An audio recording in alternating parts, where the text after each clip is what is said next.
What is up, guys? Welcome to the channel. Here we got this front end stripped down to the CB9 Accord. We're gonna go ahead and align all these headlights, bumpers, corner lights, and grille. But first, we got a slide hammer, 10 pounds. Take care of this core support that's got a little bit of bent in action. Apparently one of the previous owners back in the day may have had some impact right here on the driver's side. So we're gonna go ahead and take this 10-pound slide hammer, pull a little bit of sheet metal out because we're 3/8 out of this bottom tab of these headlights. And then we need to align the passenger side door because the door needs some alignment. So pull out that front fender, loosen up the door hinges, put it into place, and put everything back together. And hopefully this front end will be back to normal. Let's go ahead and get started. All right, now that we got a new battery, we can kind of test to see what kind of electronics are still working on the car.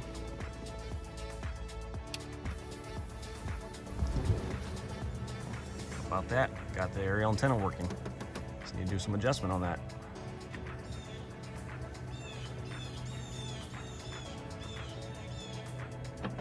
Okay, it doesn't go down all the way, but we can get that fixed. At least the motor works. Next, let's try this driver's side door window. That goes down.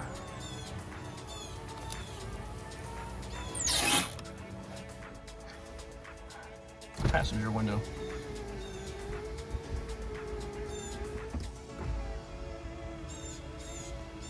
Motor's a little weak on that one. Still works though. Clock's working. Let's test it out the sunroof. How about that? Sunroof opens and closes. Very good. Let's test out passenger rear window. Very good.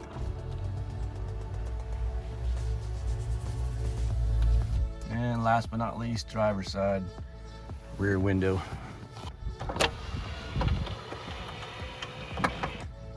Making some noises, but let's put that back up. Wow, that window film is just peeling off. Excellent. Most electronics are working on this car. I'm happy. All right, we went ahead and tore down the front end of this Accord CB9. That was due to the fact that the corner lamp had a lot of clearance between this point right here and this front point. So I was under the impression that frame rail needed to be pushed down in order to put this front fender closer to the corner lamp. However, upon further investigation, this is the factory corner lamp. As you can see, it's a different color. I went with the JDM pure orange corner lamp. So what happened was there's actually tabs that actually mount into the plastic basket in this headlight assembly, and that was missing obviously, so that was loose. On top of that, there is a peg that is actually missing on this corner lamp. So with those three items missing, this was not able to be secured properly into the headlight basket. So went ahead and did some adjustment, and I believe that looks pretty darn good as far as fitment goes. But however, on the other side, we've got some other issues. So I went ahead, replaced this headlight with the Junkyard headlight, put the new corner lamp in there to match, obviously. But here is the headlamp that came with the car. So as you can see, this is broken. They tried to glue it, and the headlamp is just loose from the basket. So this leads me to believe that this car was in a front end collision. I don't know how extremities are. All right, as you can see, this headlight is basically broken on the bottom. They tried to glue it, and this thing was just flapping in the wind. Also on this assembly, they put a sheet metal screw through here into the body itself, but I can't really see it because I've got the replacement headlight assembly in place. And the major part is we've got bad alignment right here of where the bottom headlamp bracket mounts into the sheet metal bolt. So if you look over here, we've got this sheet metal bolt right there, and it's off by about, I don't know, 3/8 of an inch. So I believe this car was definitely in a front end collision at one point in its life. Also do see some different welds here on the bottom core support. Same thing going on here. This horn was actually unplugged, so you can kind of see that the harness is right there.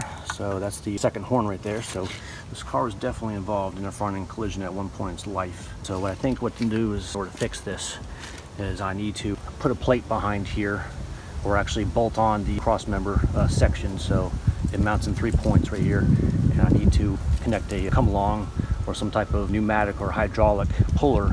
I need to pull this out approximately about 3/8 of an inch, and that will then give me the ability to attach this headlamp into the bottom bracket.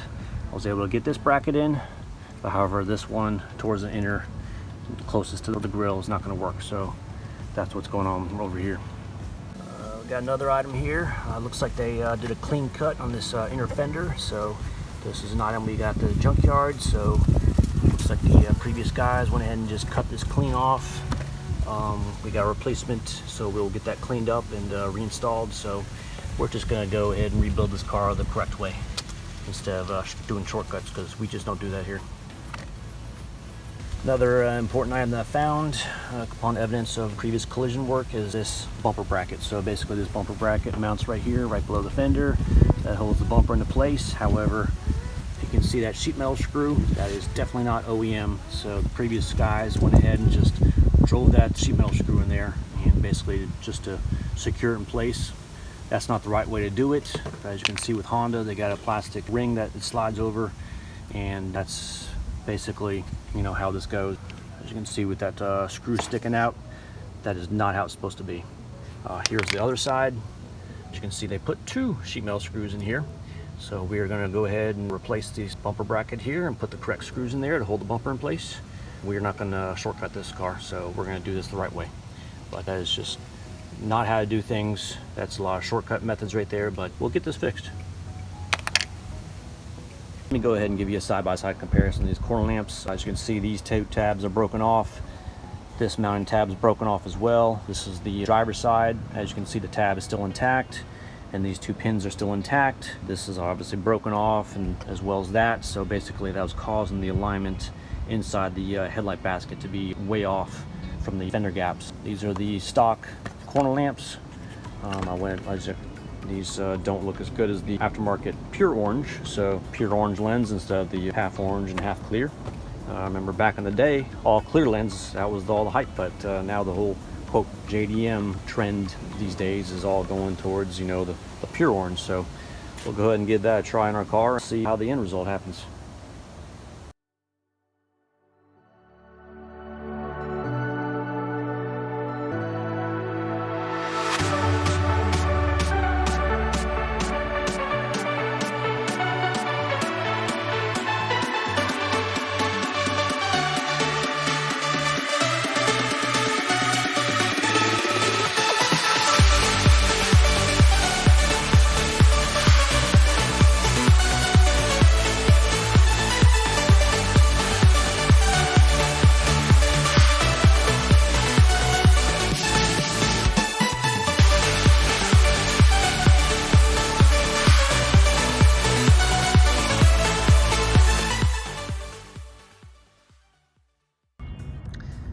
Bad news, guys. The 1993 Honda Accord Arcadia Green that we came looking for, a fender for, no longer has a front clip on it. It's been here since February, so it doesn't really surprise me, but anyhow, this is the color we're looking for. This is what is left of the car, and had some nice leather seats in the pictures. Of course, those are gone.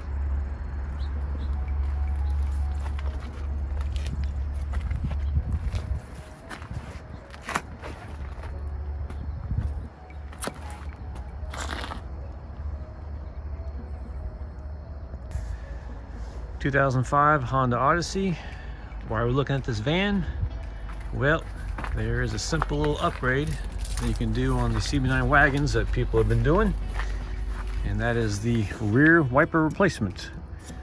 So we're going to go ahead and grab this rear wiper arm assembly and replace the current one that's on there right now. All right, guys, here at this junkyard, a little bit of rain here, but that's not going to stop us. I think I found one of the Holy Grail parts, a gold grill from a 92-93, so we're definitely going to grab that one. The center caps are gone, but that's okay. We're going to grab that front grill right there. All right, guys, as you can see, the passenger door, we do have a gap right here, and it looks like it's pushing out a little bit, so I think this side was actually slim jimmed as well.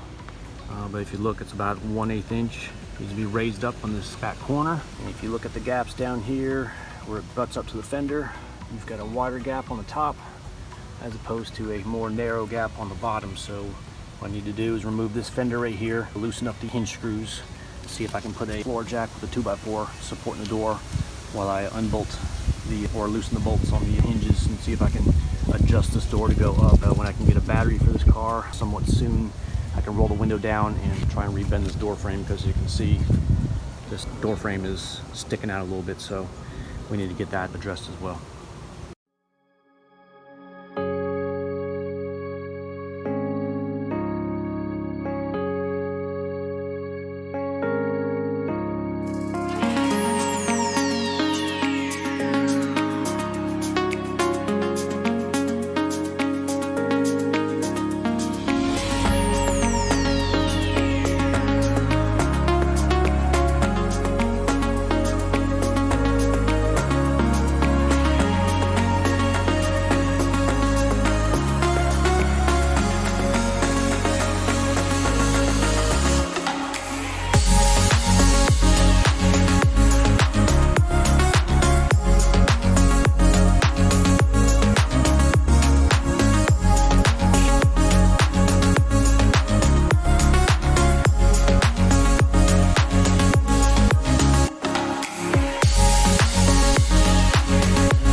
All right, guys, one thing I did notice, there was some collision repair on this lower sill part.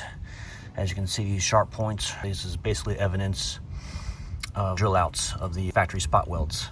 So whenever body shops have to remove the spot welds, they basically have to take the drill bit and just drill out these factory welds. And this is basically remnants of the drill outs. So basically, looks like they did a decent job re-welding these pinch welds into place. But anyhow, this is evidence that this car has sustained some side damage in its past.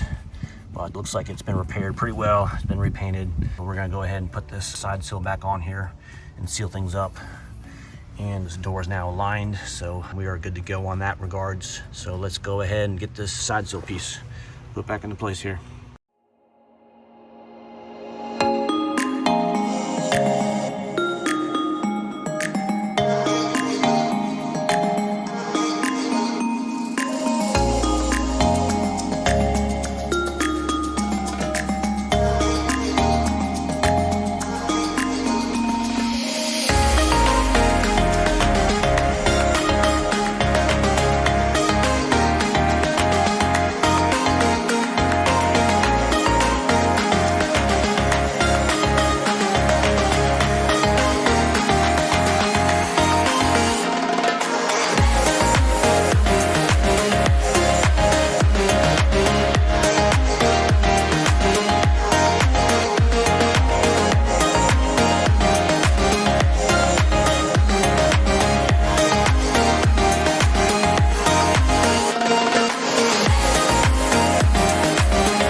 Alright guys, this concludes the video of the slide hammer repair on the core support, along with the passenger door alignment. We've got a lot more issues to deal with on this car, including window tint replacement, power antenna replacement, amongst other issues. Hope you guys can follow along. If you guys like this video, please give me a thumbs up. Don't forget to subscribe. Have a great day.